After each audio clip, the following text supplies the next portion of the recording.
ಆನಂತರದಲ್ಲಿ ಋಷಿ ಭಕ್ತಿಯರು ಋಷಿ ಮುನಿಪದವರು ಕಾಣುವುದಕ್ಕೆ ಸಿಕ್ಕಿದರು.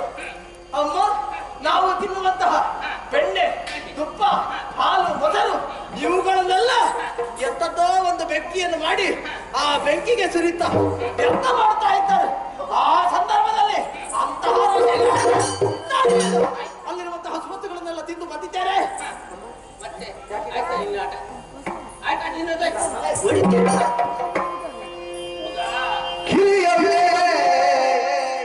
ನಿಮಗಿರುವಳ ಬಿಡಿ ಬಾಲಕರು ಗಿರಿಯರುವಳ ಬಿಡಿ ಬಾಲಕರು ಸುರಪುರವ ವೈಭವವ ಆಳಿಕೊಂಡಿದರು. ಸುರಪುರದ ವೈಭವವ ಆಳಿಕೊಂಡಿದರು. ಹಿರಿಯವರು ನೀವಾಗೆ ಅದಕ್ಕೆ ಗಮ್ಮಡಿಯ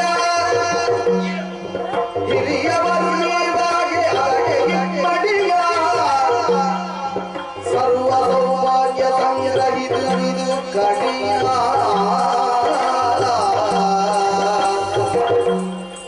ಕಿರಿಯವ್ವೆ ನಿಮಗಿರುವಳ ಬಾಲಕರು ಕೇಳವರಿಗೆ ತಿಳಿದು ವಿಚಾರ ಕಂದ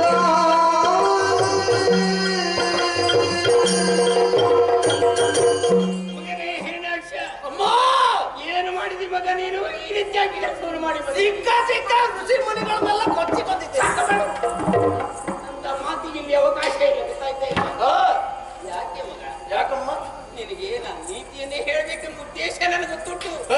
ಇಲ್ಲಿವರೆಗೆ ಬಂದದ್ದು ನೀವು ಏನು ಮಾಡ್ತೀರಿ, ಏನಾಗ್ತದೆ ಎನ್ನುವುದನ್ನು ಸಂಪೂರ್ಣವಾಗಿ ತಿಳಿದೇ ನನ್ನನ್ನು ಕರೆದದ್ದು. ಮಗ ಅಮ್ಮ, ಅನ್ಯಾಯ ಕೆಲಸ.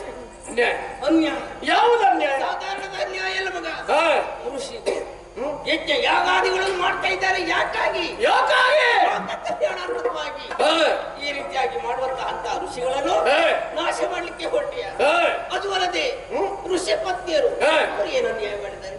ನಾವು ಅವರು ಮಾಡುವಂತಹ ಕಾರ್ಯಗಳಿಗೆ ಪೂರಕವಾಗಿ ವ್ಯವಹರಿಸ್ತಾ ಇದ್ದಂತಹ ಋಷಿ ಪತ್ನಿಯರಿದ್ದಾರೆ.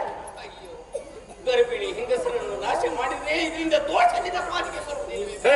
ಸ್ತ್ರೀ ಹತ್ಯೆ ದೋಷ, ಸ್ತ್ರೀ ಹತ್ಯೆ, ಬ್ರಹ್ಮಹತ್ಯ, ಇಂಥವಕ್ಕೆಲ್ಲ ನೀನು ಒಳಗಾದಿಲ್ಲ.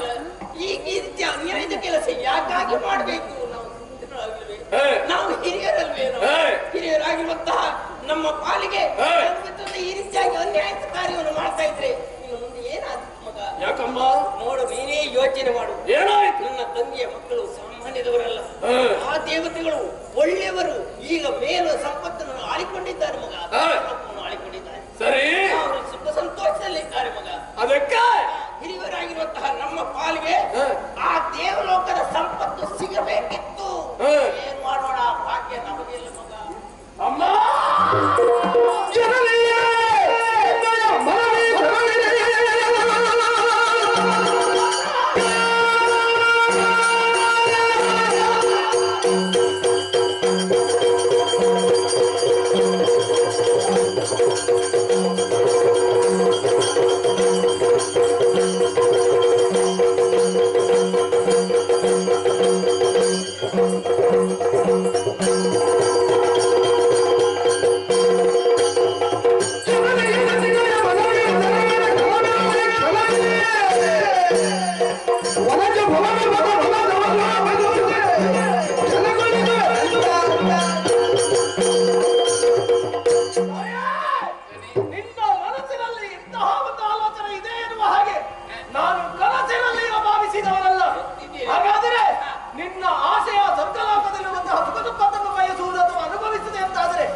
ದೈವ ಸಹಾಯ ಬೇಕು. ದೈವ ಸಹಾಯ ಹೌದು ಅಗತ್ಯ. ಆವ ಬಲವಿದ್ದಾಳೆ, ದೈವ ಬಲ ಇಲ್ಲದಿರ್ತಾಳೆ ಅಲ್ವೇ? ಅದಕ್ಕಾಗಿ ನೀನು ತಪಸ್ಸಿಗೆ ಹೊರಡಬೇಕು. ತಪಸ್ಸಿಗೆ? ಹೌದು.